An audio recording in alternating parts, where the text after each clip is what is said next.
अरशद साहब जो के वफाकी वजीर रह चुके हैं पानी और बिजली के, उन्होंने 4 साल के अंदर जो उनके दौरे हुकूमत में जो तबाही हुई है, जो लोड शेडिंग और जो मुल्क के हालात हुए हैं, तो आम लोग आवाम जो ये नहीं समझ रही कि वज़ीर आज़म बनने से इनको कोई बेनिफिट मिलेगा, कोई फ़ायदा मिलेगा।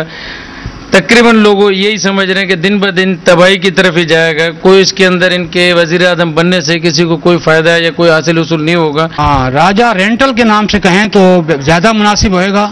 और वैसे भी मेरा तो ख्याल में यह है कि जब एक पानी और बिजली की वजारत नहीं चला सका जो शख्स, वो पूरे मुल्क की वजारत किस तरह चला सकता है। फिर बिजली प्रोग्राम सेट न कर सके हाणे जो वज़ीर आज़म थी छा कंदो इहो। जो आदमी पानी और बिजली को अरेंज नहीं कर सका, क्या आप उससे तवक्का रखते हैं कि वो आप पानी और बिजली के अलावा ये पूरे मुल्क को चला सके?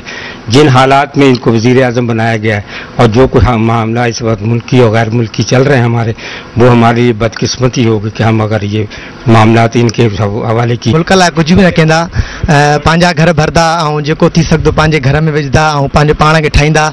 बाक़ी आवाम उहा ई परेशान हूंदी, उन ई मसलनि में हूंदी। महांगाई के ख़िलाफ़ महांगाई में परेशान, अॻु में आवाम परेशान थी वई आहे, रहंदो परेशान थींदी। जेको बि वज़ीर आज़म ठहंदो उहो पंहिंजा घर भरदो, ग़रीब आवाम जो ख़्यालु कुझु बि न कयो। जेको शख़्स पहिरियों वफ़ाक़ी वज़ीर रही चुको आहे पाणी ऐं बिजली जो, उहो निज़ाम जेको आहे सही न हलाए सघियो आहे, उहो हाणे हुन मां असांखे काई भी उम्मीद न है, तो वो आइंदा लाए कोई भी इकदाम असां लाए सही कंदो। इससे कोई भी मसले हल नहीं होंगे, इससे मसाइल और बढ़ेंगे।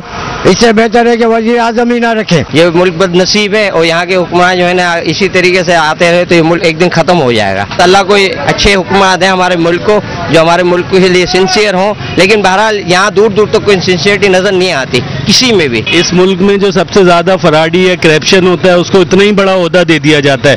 आप देखें कि नए वज़ीर आज़म आए 4 साल से वादे करते आ रहे हैं, हर साल एक तारीख दे देते हैं, 21 दिसंबर को ख़त्म हो जाएगा, ये ख़त्म हो जाएगा, वो ख़त्म हो गया, और उसी शख्स को मुल्क का वज़ीर आज़म बना दिया जाता है जो एक पानी और बिजली का वज़ीर है। लेकिन फिर वो उसी को पूरा नहीं करता। फिर भी उस बदकिस्मती है इस मुल्क की कि उसको एक इतना बड़ा ओहदा दे दिया जाता है जो उसके लायक नहीं।